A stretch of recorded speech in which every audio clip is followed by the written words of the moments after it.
Let's maybe start with the Hoffner. I know that probably had the P longer, but the Hoffner to me sticks out because I loved your guys' recreation of the rooftop concert. Thank you. Where you got to play the Paul part. That was kind of the impetus for getting a Hoffner, actually. We made this video dressed up as the Beatles for Halloween, and I borrowed my friend Scott Kohlberg's Hoffner for that. And at the time, like, basically I played electric bass in junior high, and then when I got into jazz, I like stopped playing electric bass at all, and I didn't have one for 20 years or so, and then I just got one like 2 years ago. So it took me till the age of 35 to be like, I wonder if electric bass could be a cool thing. And Hoffner was sort of my gateway drug into solid body basses. So I started with this, which is kind of, to me, like, the Hoffner is somewhat similar to upright in some of the things that it does well. So yeah, it kind of made sense that was the first point of entry. This one is a relic, so it's actually new. Okay. Yeah, but I also have a 1975 one violin bass, the McCartney style. Yeah. Back at home. Now, still dipping your toe in the electric scene, what have you enjoyed about using the electric bass on a live setting with the band? Well, just getting to know the instrument, like, there's so many things that I was doing on upright that are imitative of electric bass style. Yeah. But I wasn't doing it by like learning how to do it on electric and then adapting that. I was just kind of doing it with my ears. Like, how can I make that similar sound on this instrument? And so now I'm kind of like discovering in some ways the origins of what I was trying to do on that instrument. Yeah.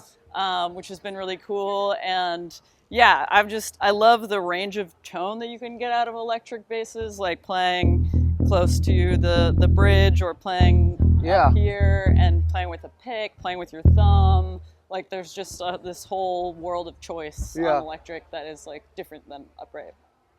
A ridiculous question, but I'll go with it. Do the frets mess you up at all? Having such a time where you kind of slide into the notes and the chords, do the frets kind of learning the fretboard? That is another fun thing for me. I really just love that sound of like sliding across the frets. Yeah. And I didn't have that before, so it's like something I really delight in. It is like, with upright, there's kind of like this really useful landmark of the neck being like right around a D. Okay. And so like my mental map of the pitches is very much based on like always being able to go, boom, there's that. That's home base. There's that position, And with this, it's like, it's such a long way to any landmark. So yeah, I do find that I have to like look at the instrument a little more to see the dots and like know my way around. I can't kind of I'm not at a place yet where I can just not be looking at it. Yeah. Well, fair enough. Let's learn a little bit about this P bass over here.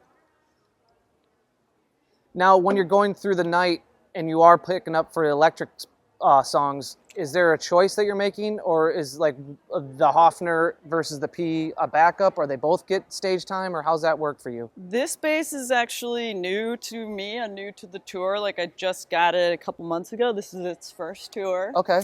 And so, yeah, I'm just discovering how to use both. Right now, I'm just using this one. Okay. It's my new thing, and I love it. Now, what songs are you plugging into an electric bass for? Do you have, like, I'm sure you guys change set lists, but is there like a designated spot?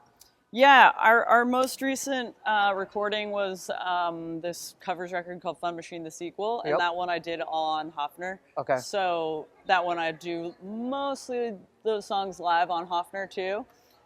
This one I haven't gotten into the studio with yet, but I'm playing it on a song called Love Doctor that is one that we never made a version of, but I have on like a solo record, and so that one has electric bass on it, and yeah, I don't know, just kind of feeling it out, Yeah.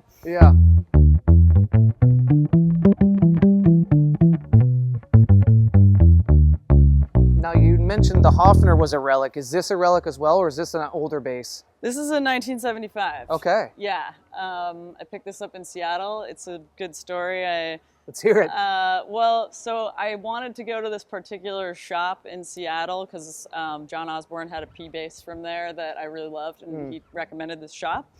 And we were going through there on tour, and so I looked up to find the shop and looked at the listings of what instruments they had and saw this bass and was really excited to check it out. And then I realized that it was actually the wrong shop. It wasn't the one that he recommended. And so then I looked up the inventory at that second shop, and I went to both stores. I went to this one first and then went to the second one and bought the bass that I found at the second one, which was a 1969 P bass. Oh, nice. But I was kind of like afterwards haunted by not having bought this one. It was just like the one that got away. Staying up at night? Yeah, yeah. And so I found myself back in Seattle a couple months after that, and I was like, I wonder if Cooking Outlaws is still there, you know? And sure enough, it was. So now it's mine. That's awesome. And it came with these stickers on it, which is part of its charm. I'm appreciating that you've left them on there for so long. Oh yeah, I mean they're not coming off.